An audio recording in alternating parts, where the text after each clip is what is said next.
ಅಂಗಡಿಯೊಂದರ shutter ಬಾಗಿಲಿನ ಬೀಗವನ್ನ ಯಾವುದೋ key ಉಪಯೋಗಿಸಿ ತೆಗೆದು ಕಳ್ಳರು ರಿಫೈನರಿ ಮೆಷಿನ್ನಲ್ಲಿ ಇಟ್ಟಿದ್ದ ಸುಮಾರು 95,71,000 ರೂಪಾಯಿ ಮೌಲ್ಯದ ವಸ್ತುಗಳನ್ನು ಮತ್ತು ಚಿನ್ನಾಭರಣಗಳನ್ನು ಎಗರಿಸಿಕೊಂಡು ಹೋದಂತಹ ಘಟನೆ ಉಡುಪಿ ನಗರದ ವಾದಿರಾಜ ಮಾರ್ಗದ ಬಳಿ ನಡೆದಿತ್ತು. ಇದೀಗ ಆರೋಪಿಗಳನ್ನು ಪತ್ತೆ ಹಚ್ಚಿ ಪೊಲೀಸರು ಬಂಧಿಸಿದ್ದು ಒಟ್ಟು 87,48,000 ರೂಪಾಯಿ ಮೌಲ್ಯದ ಸೊತ್ತುಗಳನ್ನು ವಶಪಡಿಸಿಕೊಂಡಿದ್ದಾರೆ.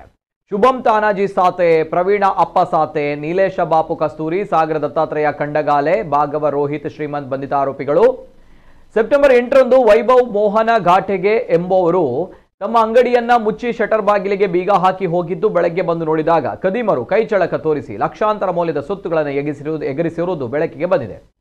ಇನ್ನು ಈ ಬಗ್ಗೆ ಉಡುಪಿ ನಗರ ಠಾಣೆಯಲ್ಲಿ ದೂರು ಕೂಡ ದಾಖಲಾಗಿತ್ತು. ಪ್ರಕರಣ ಕೈಗೆತ್ತಿಕೊಂಡ ಪೊಲೀಸರು ಉಡುಪಿ ನಗರ ಪೊಲೀಸ್ ಠಾಣೆಯ ಪೊಲೀಸ್ ನಿರೀಕ್ಷಕರಾದ ಮಂಜುನಾಥ್ ವಿ ಬಡಿಗೇರ ನೇತೃತ್ವದಲ್ಲಿ ತನಿಖೆ ನಡೆಸಿ ಮಹಾರಾಷ್ಟ್ರದ ಸೋಲಾಪುರ ಜಿಲ್ಲೆಯ ನಿಮ್ಗಾಂವ್ ಎಂಬಲ್ಲಿ ಆರೋಪಿಗಳನ್ನು ಬಂಧಿಸಿ ಅವರಿಂದ ಅಂದಾಜು 74,88,000 ರೂಪಾಯಿ ಮೌಲ್ಯದ 748.8 ಗ್ರಾಂ ಚಿನ್ನ, ಅಂದಾಜು ಮೌಲ್ಯ 3,60,000 ರೂಪಾಯಿ ಮೌಲ್ಯದ 4 ಕೆಜಿ 445 ಗ್ರಾಂ ಬೆಳ್ಳಿ, ನಗದು ಹಣ 5 ಲಕ್ಷ ರೂಪಾಯಿ ಹಾಗೂ ಕೃತ್ಯಕ್ಕೆ ಬಳಸಿದ ಮಾರುತಿ ಸ್ವಿಫ್ಟ್ ಕಾರನ್ನು ವಶಪಡಿಸಿಕೊಳ್ಳಲಾಗಿದೆ.